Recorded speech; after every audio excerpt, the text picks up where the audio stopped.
Second point काय बघा, second diagram important.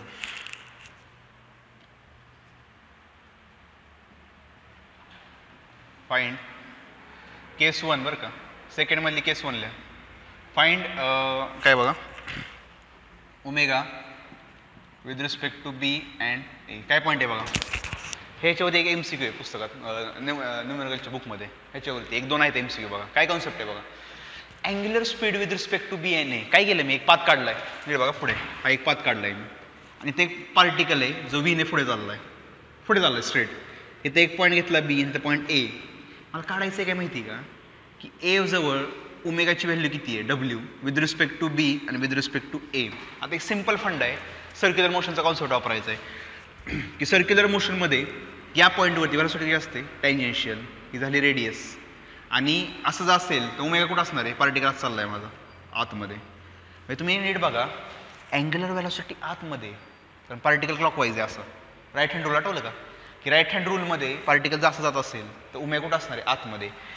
Omega आतमध्ये, रेडियस अशी आहे आणि व्ही खाली आहे, आणि तिघांमध्ये अँगल किती माहिती आहे का, 90 डिग्री. हे सर्क्युलर मोशन आहे. पार्टिकल सरळ चाललाय, after some time to circular motion करणार परफॉर्म. मला करायचं आहे काय माहिती आहे का, की ओमेगा काढायचा आहे पॉईंट पी जवळचा with respect to B and A. With respect to B and A म्हणजे काय, मी बी जवळ थांबून बघणार त्याला. विथ रिस्पेक्ट टू झालं आपलं 11वीत मोशन इन प्लेनमध्ये रिलेटिव्ह व्हेलॉसिटी. बी जवळ उभा राहणार, मी चेक करणार की एचं मोशन कसं आहे. ए जवळ थांबणार, मी चेक करणार याचं मोशन कसं आहे. With respect to it means ही झाली सर्कलची रेडियस आणि ही झाली सर्कलची रेडियस. मी जर पॉईंट बी जवळ असेल तर दिस विल बी माय रेडियस. मी जर पॉईंट ए वरती असेल तर दिस विल बी माय रेडियस. ही झाली व्हेलॉसिटी आणि हा ओमेगा. आणि दोघांमध्ये एक फेमस फॉर्म्युला आहे, V is equal to R times omega. थोडा अजून ॲडव्हान्स करू का फॉर्म्युला, अजून advance. V is equal to R perpendicular omega. हे हाय लेवलचं झालं. पुस्तकात तुमच्या काय दिलं आहे, V is equal to R omega. Standard फॉर्ममध्ये म्हणजे अजून जरा भारी, म्हणजे प्रॉपर नॉलेज आहे ना फिजिक्समधलं, प्रॉपर नॉलेज तो असं लिहितो, प्रॉपर नॉलेजवाला. किंवा व्ही परपेंडिक्युलर आर ओमेगा, कसंही करा. काय मिनिंग आहे माहिती आहे का, व्हेलॉसिटी आणि आरमध्ये अँगल किती आहे, 90. व्हेलॉसिटी आणि आरमध्ये अँगल किती आहे, 90. व्हेलॉसिटी आणि आरमध्ये अँगल किती आहे, 90. म्हणजे ऑब्जेक्ट जर सर्क्युलर मोशन करत असेल रिलेशनशिप माझं हे V is equal to R omega. पण थोडं स्टँडर्ड जर लिहिलं तुम्ही, स्टँडर्ड म्हणजे ज्याला प्रॉपर नॉलेज आहे फिजिक्सचं प्रॉपर, तो असं लिहितो. मी तुम्हाला सांगितलं नाही शिकवताना, V is equal to R perpendicular omega किंवा व्ही परपेंडिक्युलर आर ओमेगा. ते हाय लेवलचं झालं, एवढी काही गरज नाही आहे. तर ते ह्या MCQसाठी हा कन्सेप्ट वापरणार आहे मी. मग मला एक सांगा आता, की व्हेलॉसिटी माझी वरती आहे, मग माझा एकच फॉर्म्युला आहे, V is equal to R perpendicular omega. मला काढायचं आहे ओमेगा. आता ओमेगा काढला की फॉर्म्युला काय, V is equal to R perpendicular. नीट बघा, व्हेलॉसिटी माझी अशी आहे आणि ही रेडियस आहे, दोघांमध्ये अँगल किती आहे, 90.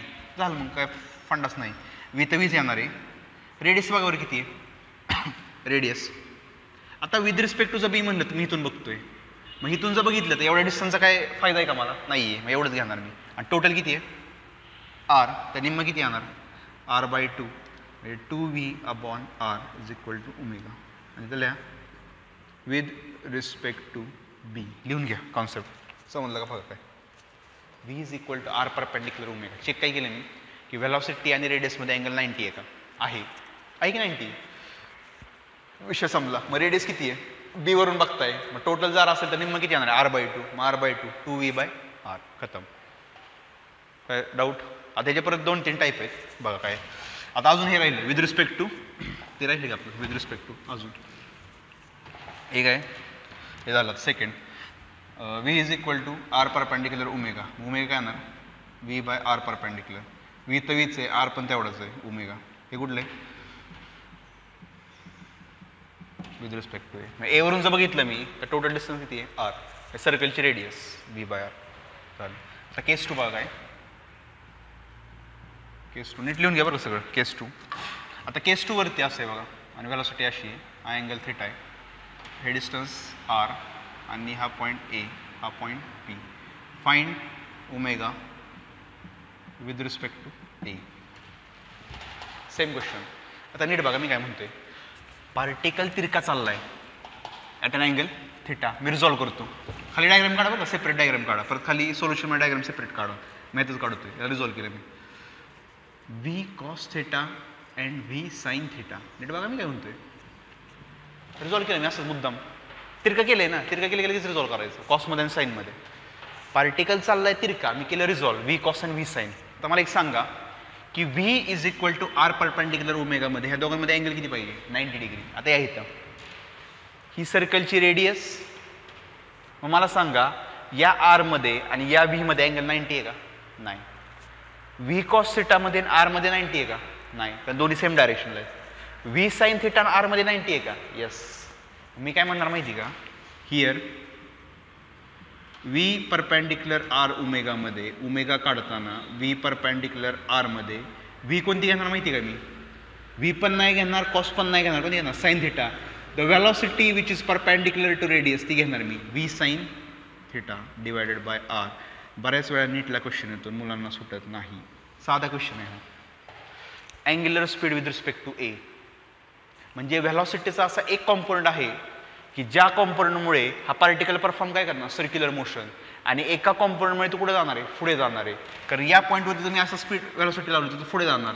मी जर असं लावलं तर तो काय करणार? सर्कल कंप्लीट करणार. कारण दोघांमध्ये अँगल किती आहे? 90. V is equal to R perpendicular omega किंवा व्ही परपेंडिक्युलर आर ओमेगा. एकदम भारी एक्झाम्पल आहे. स्टार MCQ मध्ये सापडेल. कॉन्सेप्ट कुठला वापरला? सर्क्युलर मोशन मधला. V is equal to R omega. लिहून घ्या वहीमध्ये, लिहून घ्या. ही झाली केस 2. आता केस 3 बघा कशी आहे. केस 3 सेम असंच आहे. केस 1 केस 2. आता केस 3 बघा काय, दोन्ही सेम डायरेक्शनला. V1 V2 सेंटर हे डिस्टन्स R. कसंही घ्या BPA.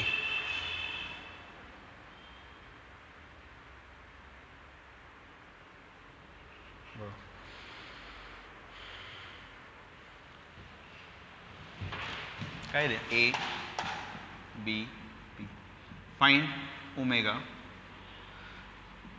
With respect to P and A. बघा लिहून घ्या. बघा दोन वेळासाठी जातो, दोन वेळासाठी. म्हणजे मी जर एकदा इथं थांबलो आणि मी जर एकदा इथं थांबलो तर किती असेल? तर फॉर्म्युला एकच आहे. कोणता? We know that V perpendicular R omega. Omega येणार आहे V परपेंडिक्युलर आर. आता नीट बघा वेलॉसिटी. आता एक आहे का वेलॉसिटी? दोन आहेत. हा पण वरती चाललाय आणि तो पण वरती चाललाय. पण अँगल 90 आहे का ते चेक करा आधी. अँगल 90 आहे का? ओके आहे सर, 90 आहे अँगल, चालतंय. पण दोन ऑब्जेक्ट जर सेम डायरेक्शनला जात असतील, मला काढायचं आहे काय? ओमेगा. तर व्ही काय घेणार मी? V1 + V2 घेणार का V1 - V2 घेणार? रिलेटिव्ह वेलॉसिटी बाळा. कारण हा पण पुढे चाललाय आणि हा पण पुढे चाललाय. You have to use concept of relative velocity. So final answer will be this, V1 - V2 divide by R is equal to omega. Relative वापरावं लागेल ना, दोन ऑब्जेक्ट चाललेत म्हणल्यावर. सेम डायरेक्शनला जर असतील तर आपण काय करतो? सबट्रॅक्शन. ऑपोजिटला असेल तर आपण काय करतो? ॲडिशन करतो. झालंय आपलं मोशन इन प्लेनमध्ये. रिलेटिव्ह वेलॉसिटी मोठा टॉपिक झालाय, त्यातलं येते. डॉक्यात फीड करा. सेम डायरेक्शनला असतील तर मायनस करायचं, V1 - V2. हायर मधनं लोअर मायनस करा. आता या सेम अपोजिट डायग्राम आहे. सेम केस नंबर 4. सेम डायग्राम, सेम केस 4. हेच फक्त असे एक खाली आणि एक वर. V1 V2 P Q B. Find omega with respect to P and Q. मी काय म्हणणार? V is equal to V perpendicular R omega. So omega is equal to V perpendicular upon R. आणि V परपेंडिक्युलर नीट बघा, हा वरती आहे आणि हा खाली आहे.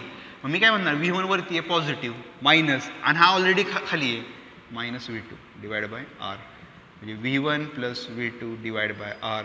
इथे यूज काय केलं मी? Concept of relative velocity. दोन ऑब्जेक्ट एकमेकाच्या अपोजिट जात असतील तर दोघांची ॲडिशन करा. सेम असतील तर दोघांची काय करा? सबट्रॅक्शन. झालं आपले. सिम्पल आहे. अपोजिट आहे रे, त्यामुळे हे मायनस घेतलंय मी. हे तर ऑलरेडी मायनस आहे. सबट्रॅक्ट करतोय ना आपण V1 - V2. रिलेटिव्ह वाढताना झालं. अजून काय? अजून एक आहे 4th 5th केस. यातली काही जास्त येत नाही, एकात दुसरी येईल, पहिली दुसरी येऊ शकते. केस 5th. हा अँगल थिटा, हा पण अँगल थिटा. बघा V1 V2 सेंटर.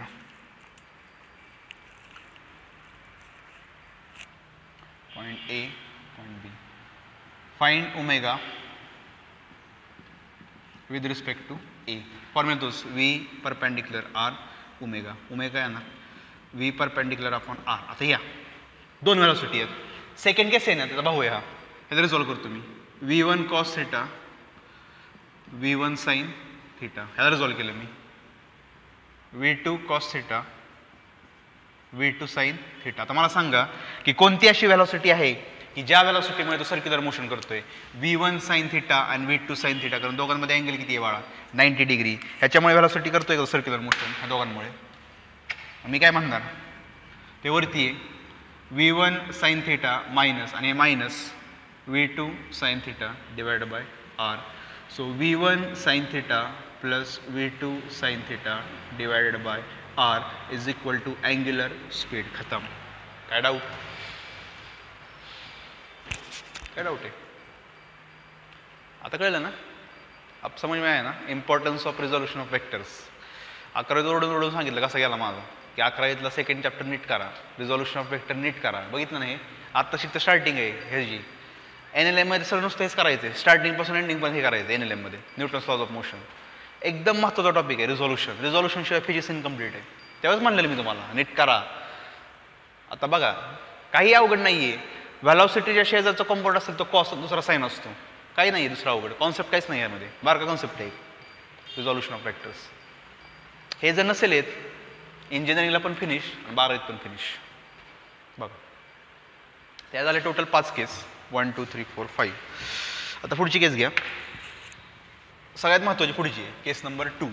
सॉरी केस नाही दुसरं किती आहे first second third important point. पहिला काय झाला आपला त्याचा झाला चेंज इन व्हेलॉसिटी. सेकंड काय झालं याचं झालं. आता सगळ्यात महत्त्वाचं आहे third and fourth. Extremely important. प्रत्येक MCQच्या पुस्तकात सापडेल. प्रत्येक MCQच्या पुस्तकात काय बघा. एक मी कप घेतला असा आणि हा ऑब्जेक्ट आहे माझा गाडी. हा अँगल थिटा. काय माहिती का point. Motion of car on concave bridge. What is mean by concave and convex. Do you know. 11वीतला ray optics. What is mean by concave and convex. तुमचा जर इनर सरफेस रिफ्लेक्टिंग असेल रे आला bend झाला then it is called as concave mirror. तुमचा जर outer surface reflect झाला then it is called as convex. This is called as concave and this is called as convex. लहान topic आहे तो 9वी 10वीतला की कॉन्केव आणि कॉन्व्हेक्स आपण कधी वापरतो. इनर असेल तर कॉन्केव, आउटर असेल तर कॉन्व्हेक्स. या तुमची गाडी अशी रिझॉल्युशन कसं आहे बघा नीट बघा. मी काय म्हणतो याची डॉटेड लाईन काढली मी. सेंटर आहे हा. ॲक्च्युली हे सर्कल आहे. सर्कलचं मी हे कट केलं एवढं झालं का एवढं असेल. आता असेल हा झाला सेंटर. बघा मी काय म्हणते. आणि ही माझी गाडी आहे. आता गाडी अशी येताना हे ड्रॉईंग केलं. आता हा अँगल कंटिन्युअसली काय होणार आहे चेंज. हा ही गाडी पुढं आली इथं आली की थिटा किती असणार 0. परत वरती गेला थिटा काय होणार इन्क्रीज. हे कॉन्केव ब्रिजमध्ये थिटा कंटिन्युअसली काय होतोय डिक्रीज अँड इन्क्रीज. आता कॉन्केव ब्रिजमध्ये जर गाडी असेल तर मला सांगा फोर्सचं रिझॉल्युशन कसं आहे. या गाडीवरती फोर्स कसा लागणार सेंटरमधून खाली mg. अजून कोणता लागणार normal reaction by this surface on the car n. Resolve करतो परत. हा अँगल काय करस्पॉन्डिंग अँगल्स. हा पण थिटा हा पण थिटा करस्पॉन्डिंग अँगल्स 10वीतलं सेम अँगल नाही ना. मग हा जर mg असेल तर हा काय येणार mg कॉस थिटा. मला सांगा की ही गाडी परफॉर्म काय करते सर्क्युलर मोशन. आतमध्ये फोर्स कोणता आहे नॉर्मल, बाहेर कोणता आहे mg कॉस थिटा आणि आतमध्ये कोणता लागणार mv² बाय आर. मग इक्वेशन काय येणार आहे n minus mg cos theta equal to mv² by R. अतिशय महत्त्वाचं इक्वेशन आहे की when car is moving on the concave bridge. या परत सांगतो मी रफ करतो घाण झालं जरा. काय केलं मी खाली लागणार mg हे डॉटेडनी सरळ केलं मी एक्सटेंड केलं सरळ. हा जर अँगल थिटा असेल तर हा पण बाळा थिटा येणार आहे 10वीतला करस्पॉन्डिंग अँगल्स. काय चुकलं का माझं. अरे ही लाईन आणि ही लाईन जर पॅरलल असेल तर दोन अँगल सेम येणार करस्पॉन्डिंग अँगल्स. मग mgला रिझॉल्व करतो. हा जर mg असेल हा जर थिटा असेल तर हा काय येणार mg कॉस ऑफ थिटा आणि आतमध्ये काय लागणार आहे बाळा नॉर्मल रिॲक्शन आणि आतमध्ये अजून काय लागणार mv² by R.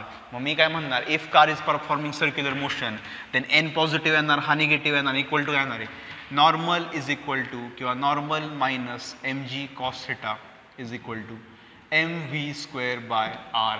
Therefore, normal reaction is equal to mv² by r plus mg cos of theta. अतिशय फेमस इक्वेशन, डायरेक्ट एमसीक्यूला विचारतात.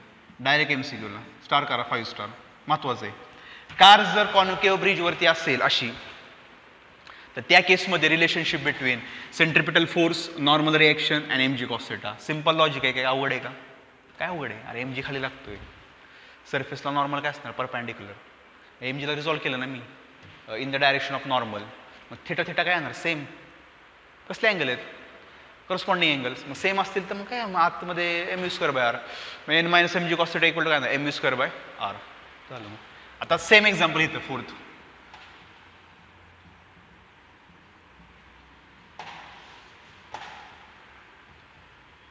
बघा हेडिंग टाका, motion of car on the convex bridge.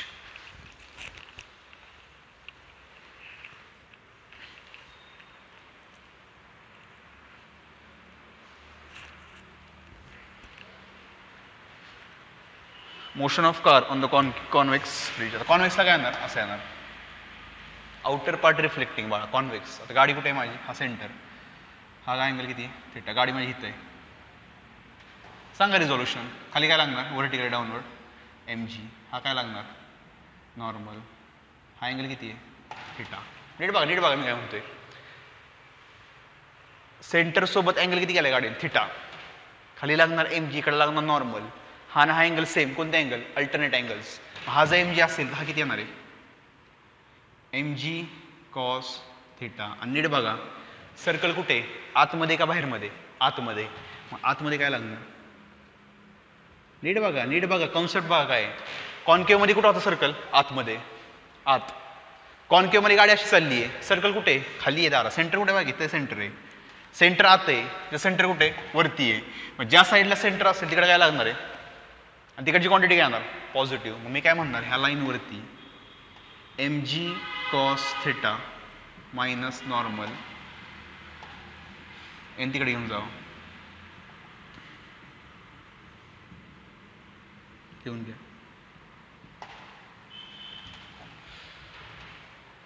मग मला सांगा की कॉन्केव्ह वरती नॉर्मल रिएक्शन काय होती? इन्क्रीज का डिक्रीज?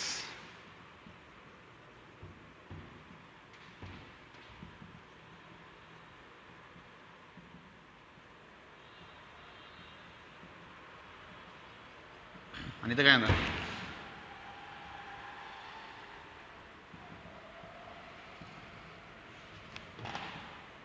डिक्रीज होती ना बाळा. सबट्रॅक्शन. सबट्रॅक्शन होते ना. mg कॉस थिटातून mv² बाहेर काढला, मग नॉर्मल रिएक्शन काय होणार? डिक्रीज. तुम्ही ऍड करताय, नॉर्मल रिएक्शन काय होणार? इन्क्रीज. एमसीक्यूला येतं. In case of car moving on concave bridge, normal reaction option आहे increases, decreases, remains constant, none of this. तर कॉन्केव्ह मध्ये इन्क्रीज आणि कॉन्व्हेक्स मध्ये डिक्रीज. समजलं? गेम कुठे माहिती का? Resolution of vectors. NLM मध्ये सांगितले बघा मी काय होतं नक्की ते. सगळं झालंय आपलं NLM मध्ये. NLM में सब हो चुका है भाई. सब सिर्फ जाके वेबसाइट पे जाके देखने का है. वो करना पड़ेगा तुमको, नाही तर हे कळणार नाही काहीच. माझं पाठ झालंय शिकून शिकून. आणि पाठ पण नाही विषय, मी कन्सेप्ट लक्षात ठेवलं. तुम्ही म्हणतो तसं तुम्हाला येते नाही तसं काय नाही, कन्सेप्ट येतो. सिंपल. मला एक कन्सेप्ट माहिती आहे, रिझॉल्युशन ऑफ वेक्टर माहिती आहे मला. दुसरी गोष्ट काय माहिती की ज्या डायरेक्शनला सेंट्रिपिटल फोर्स असेल तो पॉझिटिव्ह, दुसरा काय येणार आहे? निगेटिव्ह. तेच वापरलं मी इथं. बघ काय केले. आणि पार्टिकल सर्कलमध्ये फिरतोय ना, हेमिस्फिअर येतो. फक्त corresponding angles, alternate angles equal करा, you will get the answer. आणि इक्वेशनवरच कळतंय मायनस आहे डिक्रीज, प्लस आहे इन्क्रीज. दोन्ही महत्त्वाचं आहे बरं का. कॉन्केव्ह आणि कॉन्व्हेक्स दोन्ही एक्स्ट्रीमली इम्पॉर्टंट आहे. लिहून घ्या वहीमध्ये. डायरेक्ट क्वेश्चन नीट तो डायरेक्ट. आता ह्याचा पप्पा पुढचा, पुढची केस म्हणजे पप्पा ही पिल्ल आहेत ना बारकी. आता पप्पा बघ पुढची कंडिशन बघ कशी. पुढचा भाग कसं आहे? रोड आहे, रोड वाळा, रोड. This is road. आणि रोडवरती गाडी एकदा हित आहे, गाडी एकदा हित आहे रोडवरती, आणि गाडी एकदा हित आहे. पॉईंट ए, पॉईंट बी आणि पॉईंट सी मला काढायचं आहे. काय माहिती आहे का? ही तिघांचं नॉर्मल रिएक्शन कुणाच जास्त आहे. काय करणार? क्वेश्चन HC वर्मामध्ये हा डायरेक्ट क्वेश्चन आहे. ही डायग्राम दिली, डायरेक्ट क्वेश्चन आहे HC वर्मामध्ये. आणि कॅल्क्युलेट नॉर्मल रिएक्शन HC वर्मामध्ये. काय करणार? HC Verma what to do? काय करणार? आधी सर्कल काढा. नॉर्मल रिएक्शन काढायची ना. I have to draw circle. माझा इमेजनरी सर्कल असा आहे आता. या केसमध्ये सर्कल माझा असा आहे. डायग्राम काढा सेपरेट. या केसमध्ये सर्कल असा आहे माझा. आणि कंडिशन आहे radius of A greater than radius of B greater than radius of C. हे दिलं नाही आहे, हे आपण काढायचं आहे. त्यांनी फक्त ट्रॅक दिला आहे आणि त्यांनी काय विचारलं माहिती आहे का की नॉर्मल रिएक्शन ए सी आणि बी जवळ किती असेल. मग आपल्याला करावं काय लागेल, आपल्याला सर्कल काढावं लागेल रेडियसला. काढलं मी इमॅजिनरी. मी काय म्हणतोय की एची रेडियस कमी आहे बीपेक्षा, कमी आहे सीपेक्षा. मग आता मला सांगा रिझॉल्युशन ऑफ वेक्टर्स काय होईल. वरती काय लागणार नॉर्मल ॲट ए, खाली काय लागणार एम जी. रिझॉल्वची गरज आहे का एका सरळ लाईनमध्ये. आणि सेंटर कुठे आहे खाली आहे, खाली काय लागणार. मी काय म्हणणार फॉर ए, ए साठी काय असणार आहे M G minus N A is equal to M V A square divided by radius of A. Therefore N A किती येणार आहे मग M G minus M V A square divided by radius of A. Equation number 1 करायला. समजलं का नाही समजलं बघा तुम्ही काही केलं नाही. काही नाही तेच लॉजिक, हेच लॉजिक तिथं वापरलं आहे मी.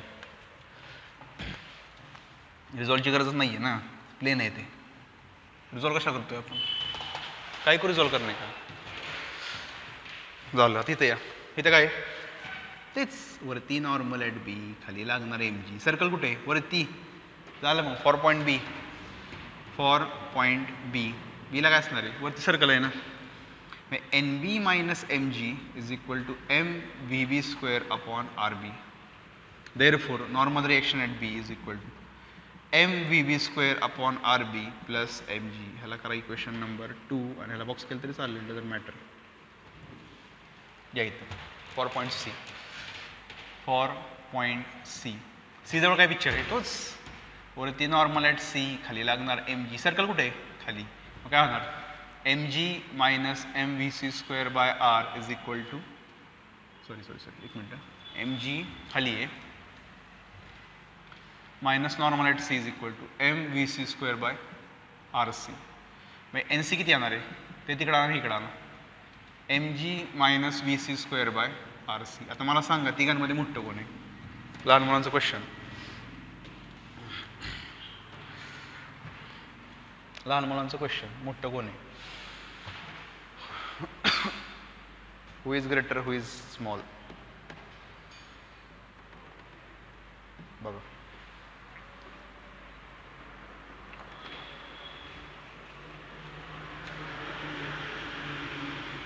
बघा विचार करा काय येईल आन्सर. तोपर्यंत मी शाई भरतो. डोकं वापरा काय करावं लागेल.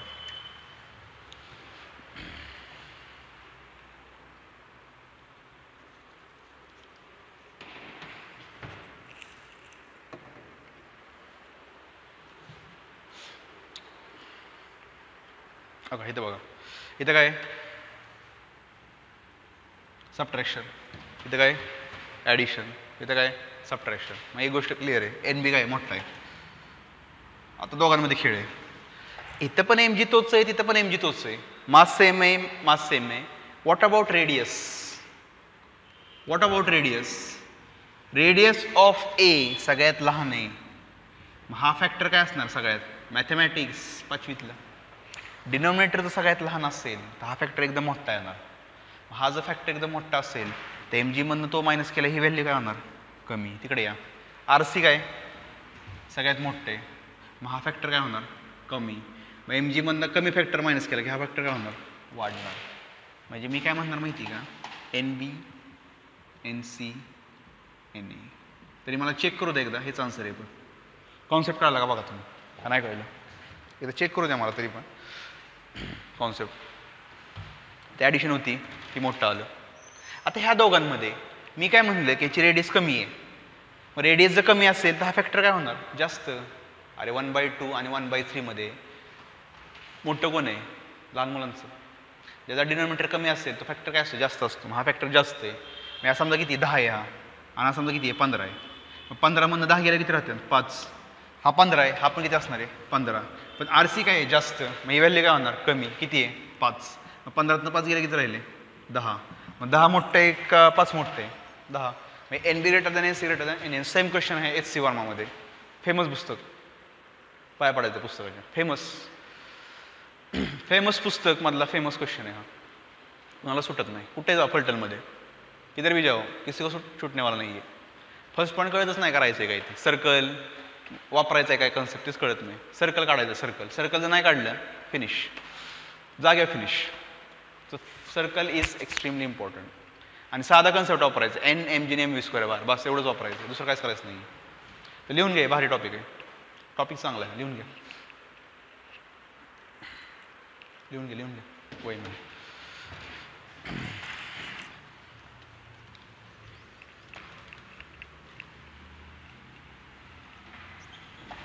पुढचं का, रोटेटिंग ड्रम. पुस्तकात आहे तुमच्या बघा, हे तुमच्या बुकमध्ये रोटेटिंग ड्रम तुमच्या पुस्तकात आहे. जुन्या पुस्तकात नव्हतं बरं का, हे जुनं पुस्तक होतं ना तिथे नव्हतं रोटेटिंग ड्रम, तुमच्या पुस्तकात टाकले बघा. काय किस्सा आहे बघा रोटेटिंग ड्रमचा. आणि ज्यावेळेस जुन्या पुस्तकात नव्हतं ना त्यावेळेस मी शिकवत होतो हा टॉपिक, त्यावेळेस शिकवलेला मी. आणि सेम क्वेश्चन आहे ना नीटला आलता, सेम क्वेश्चन 2017 का 18 ला आलता. सेम क्वेश्चन नीटला आलता, सेम नीटला आलता, नीट 2017 सेम आलता. काय क्वेश्चन आहे बघा, रोटेटिंग ड्रम.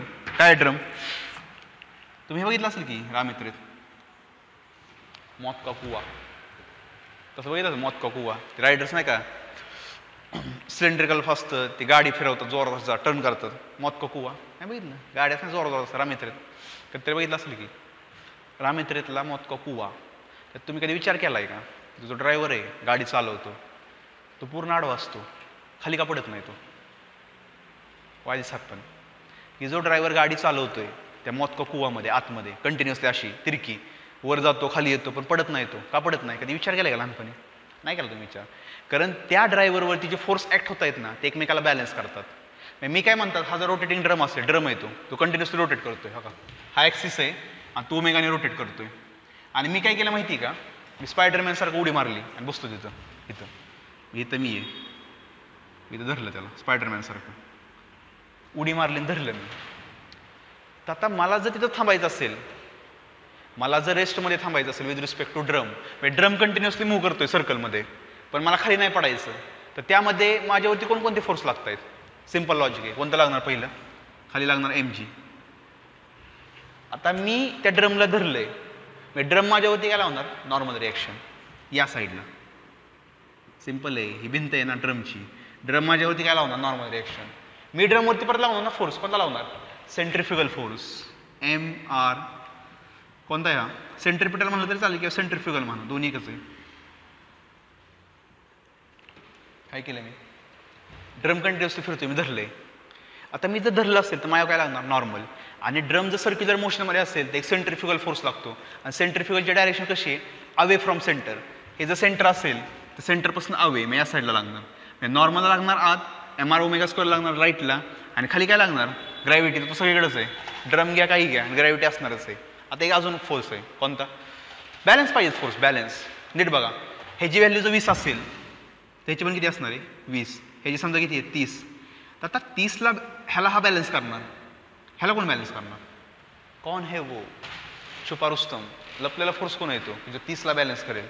एक लॉजिक की मी जर हात सोडला तर मी कुठे जाणार? खाली. मी जर खाली गेलो तर फ्रिक्शनचा फोर्स कुठे लागणार? वरती. बऱ्याच मुलांना कळत नाही, म्हणजे वरती लागणार Fr. ही डायग्राम काढा, कारण क्वेश्चन कुठं आलता नीटला. कॉन्सेप्ट समजला का बघा? ड्रम कंटिन्युअसली रोटेट करतो त्यामुळे एक सेंट्रिफ्युगल फोर्स लागणार. मी धरलंय, नॉर्मल लागणार. आणि मी खाली पडणार, mg. मी जर खाली पडलो तर वरती काय लागणार? Friction, Fr. मग हे 4 फोर्स एकमेकाला बॅलन्स झाले तर मी काय असणार आहे? रेस्टमध्ये. मी काय म्हणणार? At equilibrium. ॲट इक्विलिब्रियम तुमच्या पुस्तकात आहे बघा. इक्विलिब्रियमला काय होणार? Normal is equal to mr². Equation number 1. तुम्ही mv² बाहेर केलं तरी चालेल. आणि अजून काय? Frictional force is equal to mg. Equation number 2. Therefore divide करतो. First n/Fr mr² upon mg. Fr काय?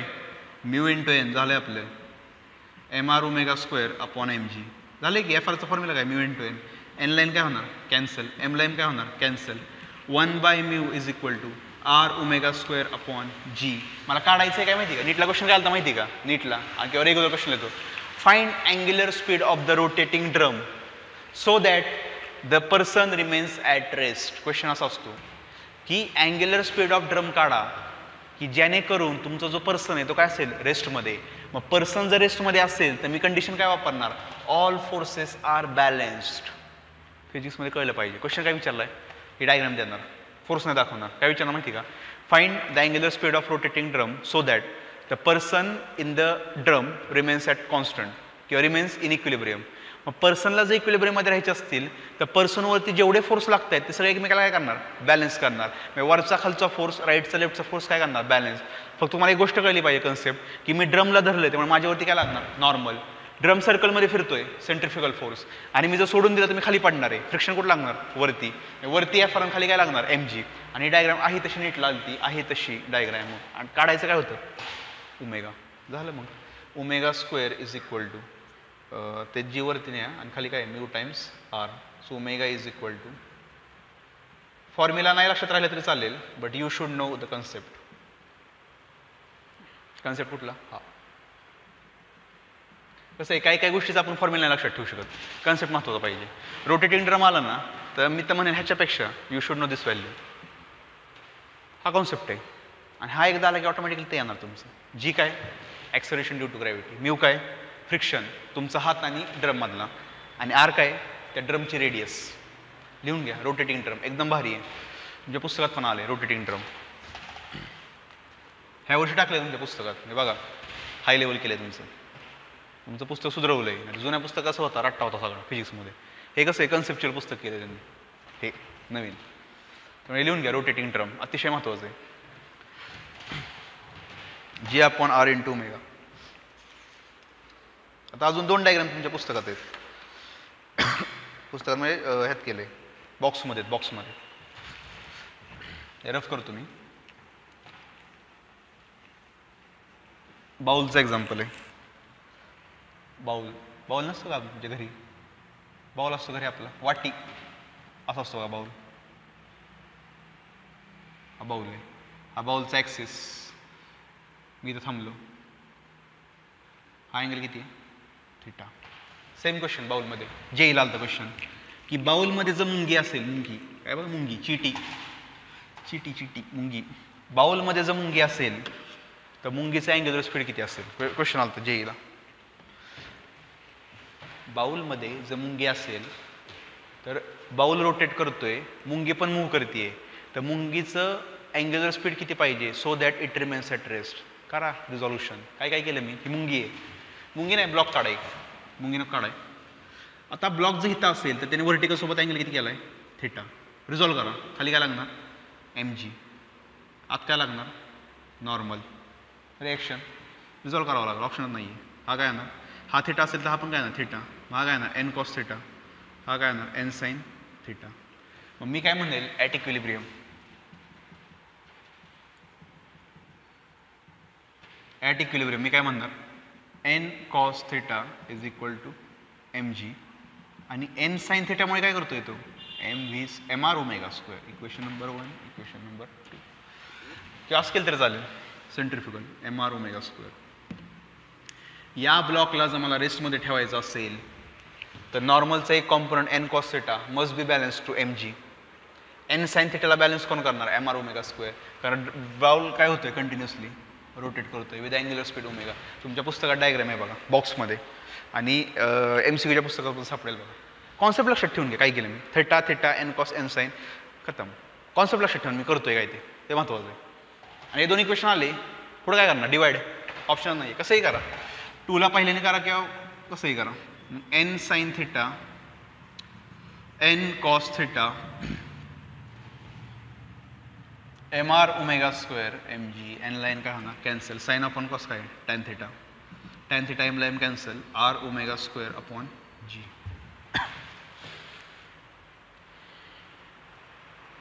बघा